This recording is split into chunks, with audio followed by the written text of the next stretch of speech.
Hello everyone, welcome to civil staff. I am Roshni Gautam. आज मैं class में बात करूंगी एचपी पीजीटी कमीशन के बारे में। तो आपके मन में ये बात आएगी कि ये मैम नोटिफिकेशन तो आया नहीं है, तो आप इसके बारे में वीडियोस या इसके बारे में क्यों बता रहे हो। तो एक्चुअली स्टूडेंट आ सकता है। ओके स्टूडेंट, या तो आपको नेक्स्ट ईयर देखने को मिल सकता है। आपको पता ही है कि वैकेंसी आ सकती है, और जब वैकेंसी आता है मीन्स नोटिफिकेशन इसका रिलीज किया जाता है।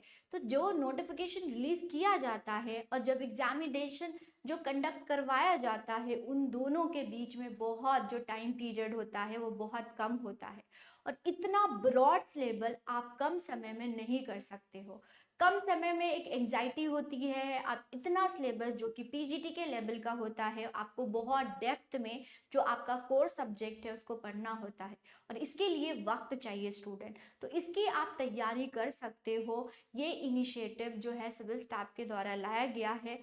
अगर आप पीजीटी इकोनॉमिक्स में तैयारी करना चाहते हो, आपने मास्टर इकोनॉमिक्स से किया है और सोचते हो कि हाँ मैं स्कूल लेक्चरर बनना चाहता हूँ या चाहती हूँ, तो बहुत ज़्यादा इम्पॉर्टेंट है स्टूडेंट कि अभी से आज से ही तैयारी करो, क्योंकि ये सब सिलेबस आप करोगे तो इसमें आपको टाइम लगेगा।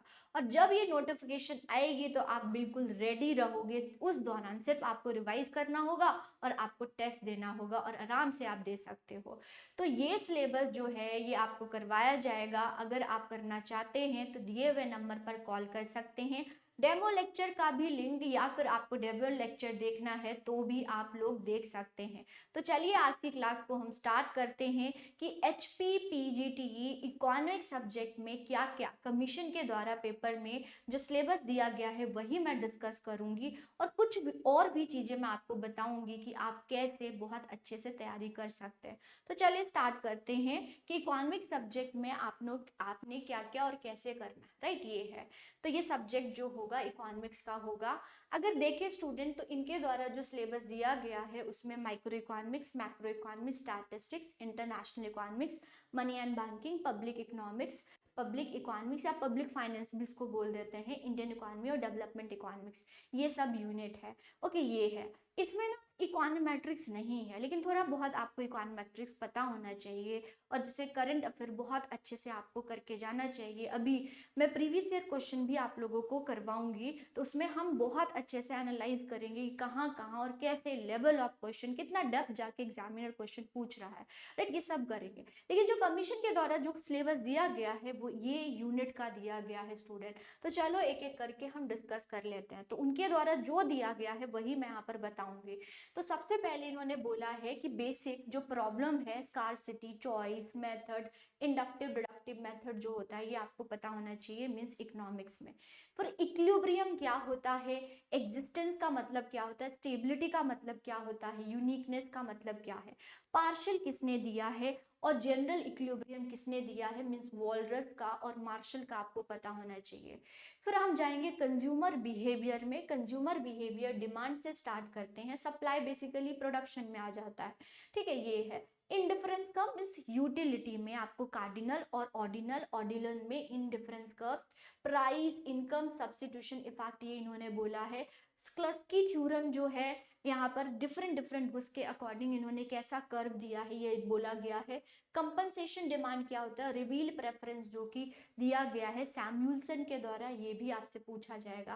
फिर प्रोडक्शन और कॉस्ट मींस प्रोडक्शन में शॉर्ट रन और लॉन्ग रन ये सब दिया हुआ है, जो भी दिया हुआ है यहाँ पर देखो प्रॉपर लिखा हुआ है एग्जामिनर के द्वारा।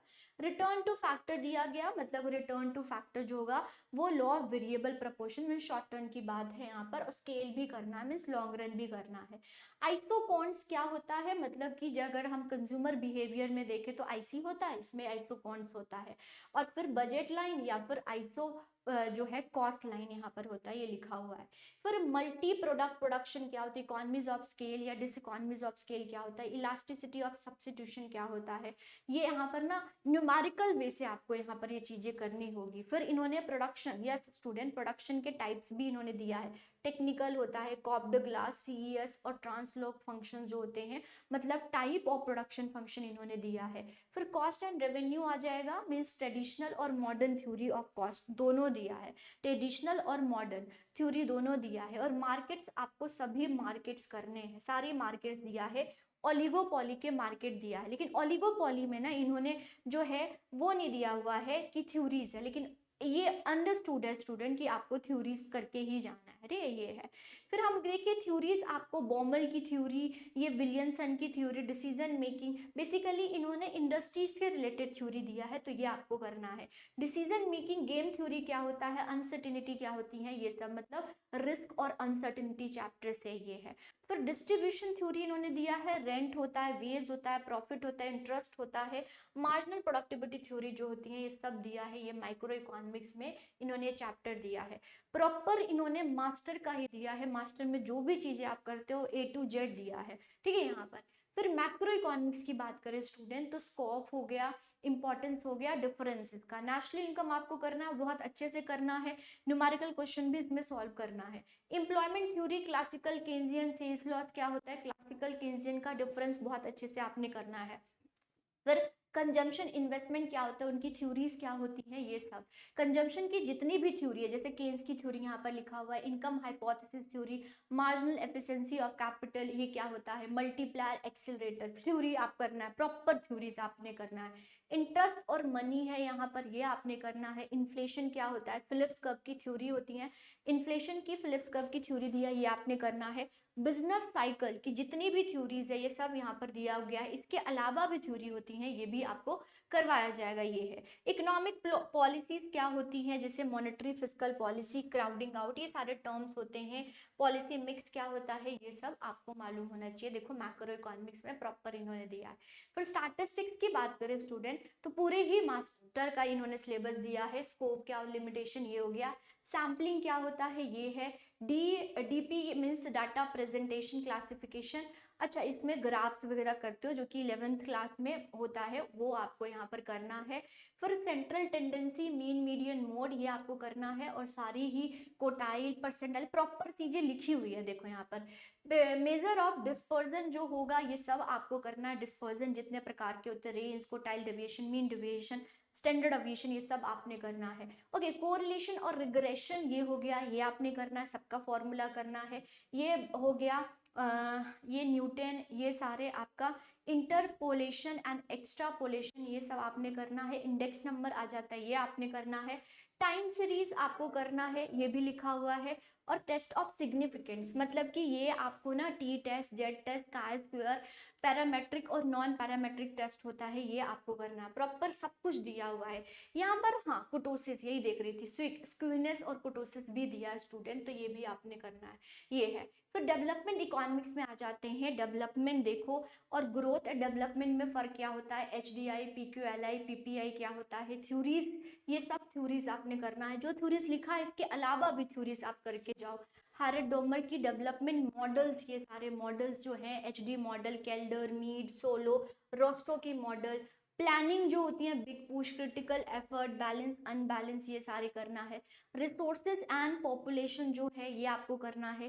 ह्यूमन कैपिटल, एजुकेशन, हेल्थ, ये करना है। Environmental sustainable development. अब देख लो इतना सादा ब्रॉड ये सिलेबस दिया गया है, इसको करने में ही आपको बहुत ज़्यादा टाइम लगेगा, फिर इसको समझा आपको रिवाइज करना होगा, तो बहुत सारी चीज़ें हैं स्टूडेंट, तो आपको इसमें टाइम कंज्यूमिंग लगेगा। आप चाहोगे कि हाँ पेपर आए, नोटिफिकेशन आए, फिर तैयारी करना स्टार्ट करें, इतना वक्त नहीं होता है। ओके, ये चीज़ है।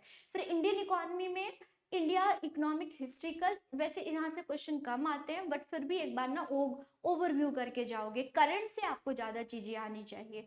प्लानिंग हो गया, 5 year plan, NITI Aayog, post liberalisation reforms हो गए, ये सब करना है। एग्रीकल्चर हो गया, ये आपने करना है। इंडस्ट्रीज, ये करना है। जो भी पॉलिसीज है एग्रीकल्चर में, करंट से रिलेटेड क्या आ रहा है, ये सब आपको करना है।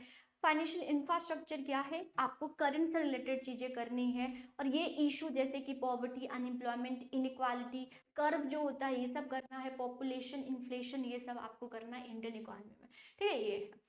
फिर आता है पब्लिक फाइनेंस बोल दो या पब्लिक इकोनॉमिक्स बोल दो, इसमें ये आएगा। तो देखो बेसिक पब्लिक और प्राइवेट गुड्स क्या होता है, मार्केट फेलियर क्या होता है, रोल ऑफ गवर्नमेंट क्या होती है, रेवेन्यू और टैक्सेशंस क्या होती हैं, एक्सपेंडिचर, इन सब की थ्योरीज अभी आपने करनी है। एक्सपेंडिचर और डेट की जो ये थ्योरीज बहुत इंपॉर्टेंट थ्योरीज है, ये आपको करना है, इजी है, आराम से कर लोगे। फिस्कल पॉलिसी, फेडरलिज्म क्या होता है, मीन्स बजट हो गया, ये सब GST हो गया, टैक्स हो गया, टैक्सेशंस हो गए, ये सब आपको करना है। ठीक है। ये इंटरनेशनल इकोनॉमिक्स में आ जाते हैं तो ट्रेड थ्योरी है, क्लासिकल कंपैरेटिव एडवांटेज, हिग्स की थ्योरी दिया है, फैक्टर प्राइस इक्वलाइजेशन थ्योरी है, रेसिप्रोकल डिमांड थ्योरी दिया हुआ है, ट्रेड पॉलिसी है, एक्सचेंज रेट, ये सब दिया गया है कौन कौन से होते हैं, बीओपी क्या होता है। ओके, ये है आईएमएफ, आईबीआरडी और भी बहुत सारे होते हैं, डब्ल्यूटीओ, डब्ल्यूटीओ नहीं दिया है इन्होंने ना, लेकिन डब्ल्यूटीओ भी आपको करना है, डब्ल्यूटीओ भी करना, वर्ल्ड ट्रेड ऑर्गेनाइजेशन भी करना है, ठीक है। ये है। फिर मनी एंड बैंकिंग में मनी क्या होता है आपको प्रॉपर क्लासिकल, हाँ इसमें थ्योरीज भी करनी है, आपने थ्योरीज भी करनी है यहाँ पर। फिर बैंकिंग में आ गया commercial, central bank, credit creation, ये है। रिफॉर्म्स एंड इनोवेशन जो होती हैं ये आपको करना है मनी एंड बैंकिंग में। तो ये हो गया स्टूडेंट, ठीक है। तो ये तो सिलेबस जो है कमीशन के द्वारा दिया गया है, जो मैंने आपको बताया है, और इन्होंने प्रॉपर सिलेबस बहुत डिटेल दिया है, इसमें आपको टाइम लगेगा, वक्त लगेगा, ये चीज़ है स्टूडेंट। इसके बाद ये है कि इंडियन इकोनॉमी में आपको करंट अफेयर करना है, जैसे आप बजट करके या इकोनॉमिक सर्वे जिस साल का होगा तो वो आपने यूनियन का भी करना है, यूनियन के भी बहुत सारे रिपोर्ट्स, जैसे कि अगर मैं आपको बताऊं तो अनएम्प्लॉयमेंट रिपोर्ट से बहुत ज़्यादा क्वेश्चंस आए हुए थे अभी जो पीजीटी का हुआ था 2024 में। फिर आपको हिमाचल की इकोनॉमिक्स में बजट और सर्वे आपको करना है और बहुत अच्छे से डिटेल में आपको करके जाना है, ठीक है, ये ध्यान रखिएगा आप। फिर गवर्नमेंट स्कीम चाहे जो भी सेक्टर से रिलेटेड हो, सारी स्कीम्स को आपने करके जाना है, ये एक्स्ट्रा चीज़ें भी आपको चीज़ें करना है। स्कीम से तो बहुत क्वेश्चन आए हैं और आपको पता भी होना चाहिए। आप बोलोगे मैम कोई बुक्स बता दीजिए कि हम बुक्स को फॉलो करें स्टूडेंट। अगर मैं आपको बताऊं तो जितने भी आपके मास्टर लेवल के जितने भी बुक्स हैं जो कि आपने मास्टर के दौरान बुक्स पढ़े, उसको आप रिकमेंड, जैसे कि अगर इंडियन ऑथर की बात करें तो जो है एच.एल. आहूजा वो कर सकते हो, कुछ सैनिस कर सकते हो, द्विवेदी कर सकते हो, ये मास्टर में आपने जो भी बुक्स को आपने फॉलो किया है वो आप कर सकते हो। बेसिकली इन्होंने मैथमेटिकल इकोनॉमिक्स की बात नहीं करी है, वो भी आप करके जाना, मैथमेटिकल इकोनॉमिक्स, ओके, ये भी करके जाना। थोड़ा सा आपको इकोनॉमेट्रिक्स भी करके जाना चाहिए, क्योंकि और अगर मैं देखूँ ना और जगह तो इकोनॉमेट्रिक्स हो गया या मैथमेटिकल इकोनॉमिक्स हो गया वो भी पूछा जाता है, तो वो भी आप लोग करके जाओ जो कि सिलेबस में लिखा हुआ नहीं है। तो बुक स्टूडेंट मास्टर लेवल का कर सकते हो। और 11th-12th की अगर हम बुक्स की बात करें तो अभी जितना इन्होंने सिलेबस दिया है ना उतना नहीं है, इसलिए आप अपना बेसिक स्ट्रॉन्ग कर सकते हो, यही है। तो बेसिक स्ट्रॉन्ग आप 11th-12th के बुक से कर सकते हो, प्लस जितने भी आपने मास्टर में जितने भी बुक्स आपने जो रीड किया है उसको आप फॉलो कर सकते हो, राइट, ये चीज़ है स्टूडेंट यहाँ पर। तो मैं यही आपको बताना चाहूँगी कि अगर आप तैयारी कर रहे हैं, टारगेट कर रहे हैं, और इन सब को करने के लिए आपको वक्त चाहिए, टाइम चाहिए, बहुत सारे होते हैं, क्योंकि जब नोटिफिकेशन आता है तब तैयारी नहीं होती है स्टूडेंट, तब तो सिर्फ रिवीजन का ही टाइम आपके पास होना चाहिए। और ऐसे ही मतलब आप अपनी प्रॉपर तैयारी करके चलो, और जैसे ही नोटिफिकेशन आए आप रेडी रहो, क्योंकि सिलेबस आप देख रहे हो, ये जो सिलेबस मैंने डिस्कस किया है वो कमीशन के द्वारा जो दिया गया है वो किया है, इसके एक्स्ट्रा भी आपको चीज़ें करके जानी चाहिए। तो यही है मेरी रिकमेंडेशन आप सभी से, अगर आप तैयारी करना चाहते हैं तो दिए हुए नंबर पर आप कॉल कर सकते हैं। चैनल पर नए होंगे तो चैनल को सब्सक्राइब कर दीजिएगा, बेल आइकन को प्रेस कर दीजिएगा। Thank you.